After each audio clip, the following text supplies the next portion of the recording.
Episode 13 నువ్వు నాకు special. మొదటి చూపు, మొదటి ఫోన్ కాల్ తర్వాత వాళ్ళిద్దరి మధ్య దగ్గరితనం పెరిగింది. ఇప్పుడు చాటింగ్ మాత్రమే కాదు, డైలీ కాల్స్ కూడా రొటీన్ అయిపోయాయి. పగలు ఎవరి పనుల్లో వాళ్ళు బిజీగా ఉన్నా, రాత్రి అయితే మాత్రం ఒక్కరికి ఒక్కరు టైం కేటాయించుకునేవారు. కొన్నిసార్లు 5 మినిట్స్ మాట్లాడుకుందాం అని స్టార్ట్ అయిన కాల్ 2-3 గంటలు సాగేది. ఒకరోజు ఆ అమ్మాయి తన ఫ్రెండ్స్తో బయటికి వెళ్ళింది. బిజీగా ఉండటం వల్ల మెసేజ్లకి లేట్గా రిప్లై ఇచ్చింది. కొంచెం సేపు తర్వాత ఆ అబ్బాయి మెసేజ్ పెట్టాడు, ఇంటికి వెళ్ళావా, సేఫ్గా ఉన్నావా? ఆ మెసేజెస్ చూసి ఆ అమ్మాయి నవ్వుకుంది. కాని తన మనసులో మాత్రం ఒక సంతోషం. ఎందుకంటే ఎవరో తన గురించి కేర్ చేస్తున్నారు. అలా రోజులు గడుస్తున్నాయి.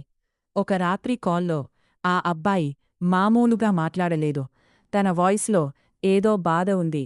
ఆ అమ్మాయి అడిగింది, ఏమయ్యింది? మొదట్లో చెప్పడానికి సంకోచించినా, కొంచెం సేపు తర్వాత తన ఫ్యామిలీలో ఉన్న కష్టాలు, టెన్షన్స్ అన్నీ చెప్పారు.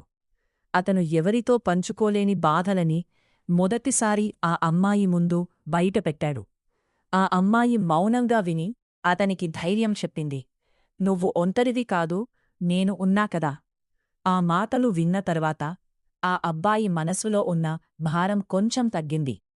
ఆ రాత్రి అతనికి ఒక విషయం అర్థమైంది. తన సంతోషం పంచుకోవడానికి చాలా మంది ఉండొచ్చు, కాని తన బాధ అర్థం చెయ్యడానికి మాత్రం ఈ అమ్మాయి ఒక్కడే ఉంది. ఆ క్షణం నుంచి ఆమె అతని జీవితంలో చాలా స్పెషల్ పర్సన్ అయిపోయింది. కాని వాళ్లకి తెలియదు, ఈ నమ్మకం, ఈ బంధం త్వరలోనే ప్రేమగా మారబోతుందని.